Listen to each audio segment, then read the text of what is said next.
কিডস্টুন খুশির ফোয়ারা। সুশীলা, শোন মা, আমি কাজে গেলাম, আর সাবধানে থাকিস। বনের ভিতর একা একা অত ঘোরাফেরা করিস না, কখন কি বিপদ ঘটে যায়। মা, তুমি অত ভেবো না তো। আমি বনদেবীর মন্দিরে না গেলে বনদেবীর কে যত্ন করবে বলো তো? আর তাছাড়া ওখানে না গেলে আমার মন খারাপ লাগে। মুকুন্দপুর গ্রামের শেষ প্রান্তে সুশীলা ও তার বিধবা মা বাস করত। গ্রামের পাশে ছিল এক ঘন জঙ্গল। হিংস্র জীবজন্তুর ভয়ে কেউ সেই জঙ্গলে খুব একটা প্রবেশ করত না।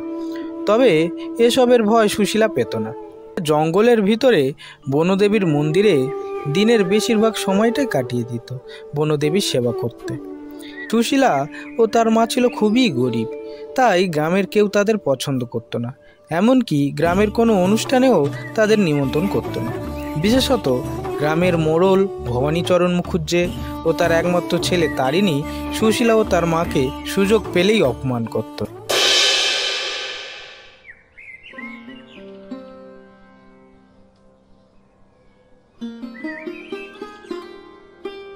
তারিণী দাদা, তোমাদের সাথে আমাকে খেলতে নেবে? হ্যাঁ, তোর তো সাহস কম নয় রে। কি স্বাদ আমাদের সাথে খেলা করো। যা যা, বনের পশুদের মতো বনে জঙ্গলে ঘুরে বেড়া। হা হা হা হা হা হা হা হা।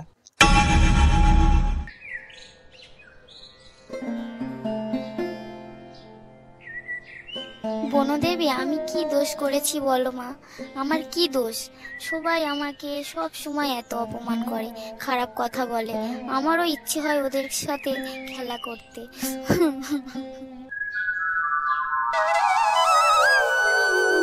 সুশীলা, কেঁদো না, আমি এসেছি। আমি সব জানি, তুমি খুব ভালো মেয়ে, আমার কত সেবা করো তুমি। তোমাদের আর কোনো দুঃখ থাকবে না আজ থেকে। আর আমি তোমাকে আশীর্বাদ দিচ্ছি, তুমি যে কোনো মানুষের প্রাণ বাঁচাতে পারবে, যাকে কোনো পশু পাখি বা জীবজন্তু ক্ষতি।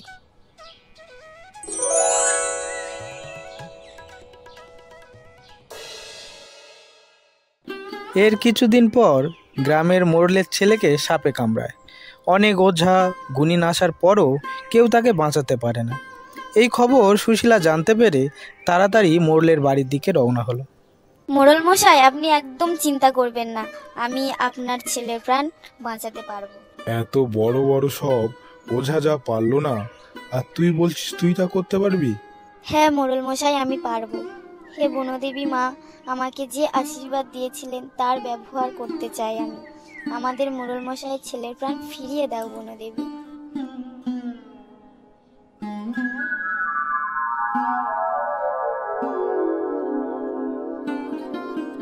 আমি তোকে অনেক অপমান করেছি, অনেক কষ্ট দিয়েছি। আমাকে তুই ক্ষমা করে দিস সুশীলা। আমাকেও ক্ষমা করে দিস মা। আজ থেকে আমরা তোর কাছে চিরকৃতজ্ঞ হয়ে থাকলাম। আর কেউ আমাদের গ্রামে তোদের অবহেলা অপমান করবে না।